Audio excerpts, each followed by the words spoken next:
Differential pricing is to charge different customers different price for the same or slightly different version of a product.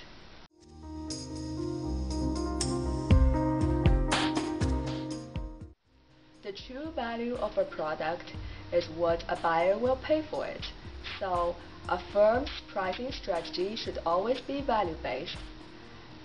Different buyers value the same product differently. So, in order to minimize the customer surplus, differential pricing is a great practice.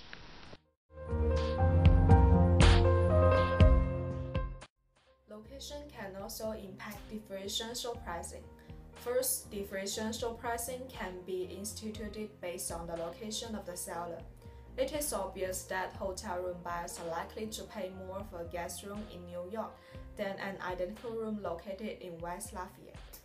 Prices are also based on the location of the buyers. Many amusement parks such as Disneyland provide annual pass to attract local area residents who tend to avoid a busier time for the resorts.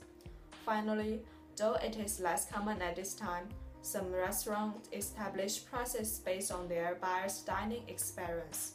They offer their customers significant savings for buying food and consuming it away from the restaurant. Although guests may be glad to pay the same price as those eating in the restaurant because of the convenience and time savings, revenue managers should also consider to reward these customers for buying in a manner that minimizes operational costs and free seating capacity.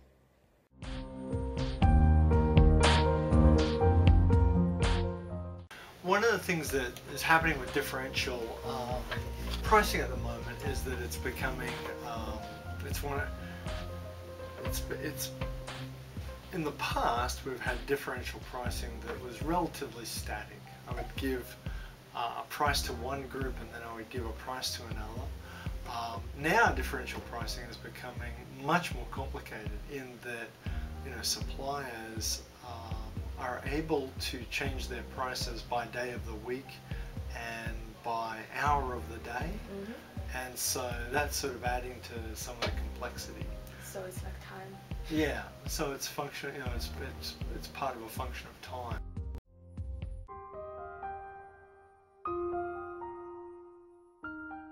So for the longest time,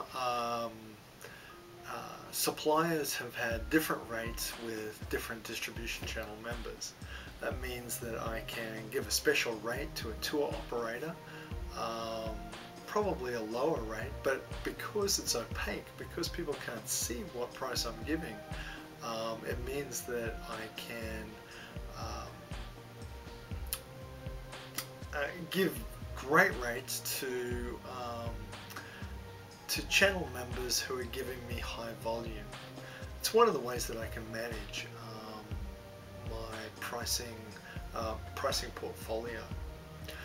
This is always a complicated thing. A lot of hoteliers that I've worked with in the past, find that they have different rates for suppliers in different parts of the world. I've sat down and looked at hoteliers who have special tour operator rates for German suppliers, for Swiss suppliers, for Chinese suppliers, for American suppliers.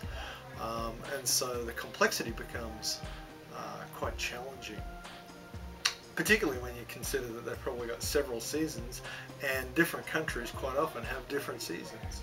So the hotelier can end up working with a lot of different prices for different operators around the world.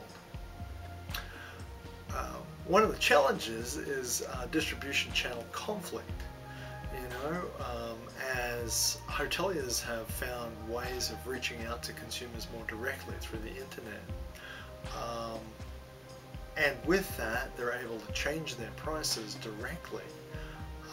The relationships in the distribution network come under pressure. If I have a deal with you that you're going to that you're going to let me sell incorporate your hotel in my package and then sell it at a certain price for the next 18 months. And you come along and cut the price to the individual consumer during that 18 months, making me look like I'm expensive. I've got a problem. And because I've got a problem, you've got a problem. And so this is one of the conflicts that we start to see in the distribution network with these differential pricing situations. It means that the hotelier may need to think about automatically changing the prices that they're making for the tour operator, which is great, but doesn't help them if they've got, you know, 1 million brochures printed at the old rate.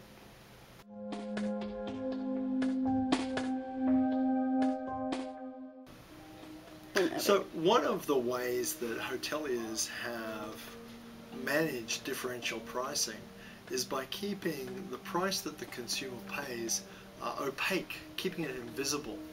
One of the ways that we can do that is through packaging and bundling of activities. Now I can do that in the hotel, or I can make sure that some of my distribution channel members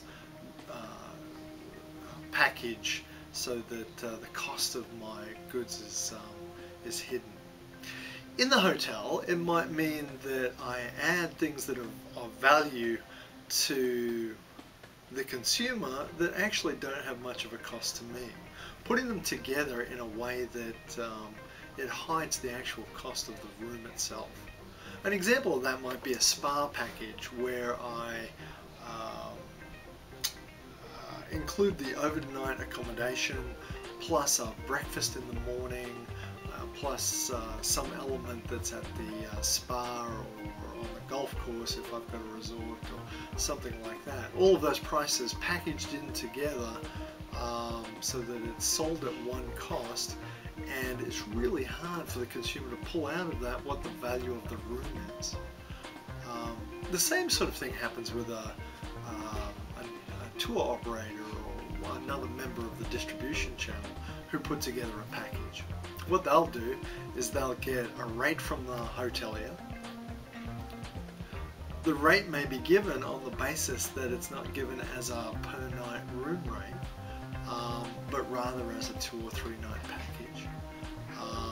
And then that cost, along with, you know, a tour or, you know, some other set of activities, a car, airfare, all packaged in together, brought in together, and sold at a certain rate, can allow me to sell to that tour operator the room at a low rate without telling my consumer that I'm discounting my product.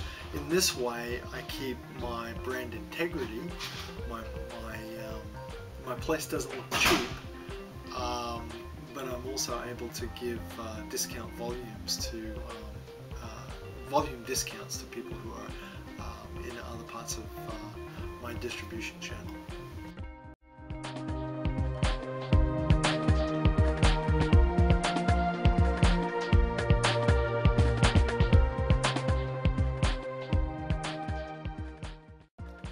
Actually okay to differentiate the price range because hotels rent to charge prices based on the value they perceive the customers.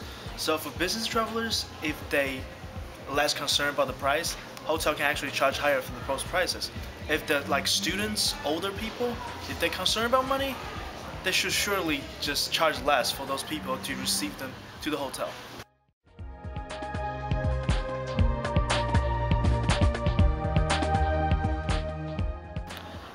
Well, you can always form like focus groups and research along with other research methods, and that way you will figure out what the customer wants and what you want to give them the customer, because they will say, oh, I want this, which was not previously offered, and that way they will perceive your product as higher than the competition.